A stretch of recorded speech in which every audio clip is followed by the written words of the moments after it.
Hello दोस्तों, नमस्कार। B inspired channel में आप सभी का स्वागत है। तो दोस्तों, आज की हमारी कहानी है हर मुश्किल घड़ी में समझदारी से काम लेना चाहिए। हिमालय के जंगलों में ऐसे कई पेड़ पौधे हैं जो अपने आप में अनोखे हैं। ऐसे पेड़ पौधे और कहीं नहीं पाए जाते हैं। इन पर लगने वाले फल और फूल सबसे अलग होते हैं। इसी हिमालय पर लगने वाले जो फल होते हैं वो इतने मीठे और खुशबूदार होते हैं कि कोई भी इन्हें खाए बिना नहीं रह सकता।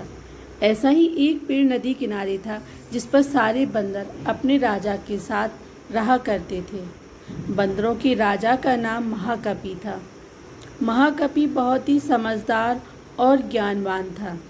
महाकपि का आदेश था कि उस पेड़ पर कोई भी फल ना छोड़ो। जो जैसा ही फल पकने को होता है वैसे ही बानर उसे खा लेते थे। महाकपि का मानना था कि अगर कोई भी पका फल टूटकर नदी के रास्ते किसी मनुष्य तक पहुंच जाएगा तो ये उन सभी के लिए हानिकारक हो सकता है। सभी बानर महाकपि की इस बात से सहमत थे और उनकी आज्ञा का पालन करते थे।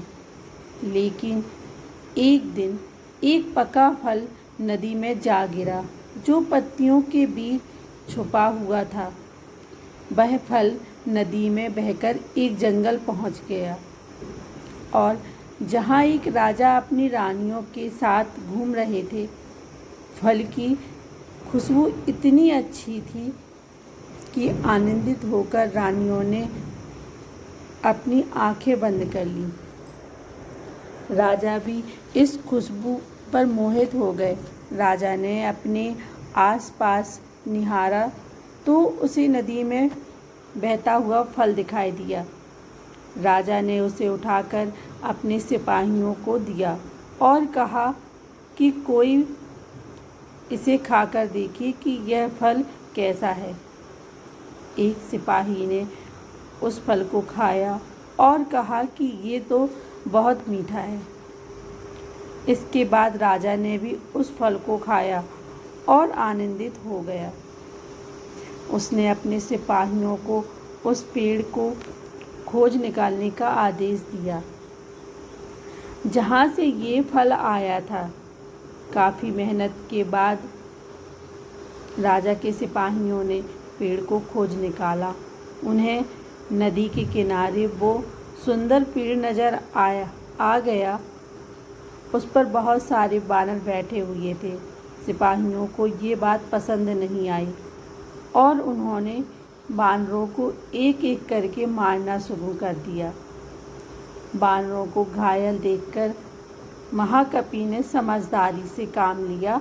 उसने एक बांस का डंडा पेड़ और पहाड़ी के बीच पुल की तरह लगा दिया। महाकपि ने सभी बानरों को उस पेड़ को छोड़कर पहाड़ी की दूसरी तरफ जाने का आदेश दिया। बानरों ने महाकपि की आज्ञा का पालन किया और वो सभी बांस के सहारे पहाड़ी की दूसरी ओर पहुंच गए। लेकिन इस दौरान डरे सहमे बंदरों ने महाकपि को बुरी तरह से कुचल दिया। सिपाहियों ने तुरंत राजा के पास जाकर सारी बात बताई। राजा महाकपि की वीरता से बहुत प्रसन्न हुए और सिपाहियों को आदेश दिया कि महाकपि को तुरंत महल लेकर आएं और उसका इलाज करवाएं। सिपाहियों ने ऐसा ही किया। लेकिन जब महाकपि को महल लाया गया तब तक वह मर गया था। तब तक वह मर चुका था। कहानी से सीख वीरता और समझदारी हमें इतिहास के पन्नों में जगह देती है।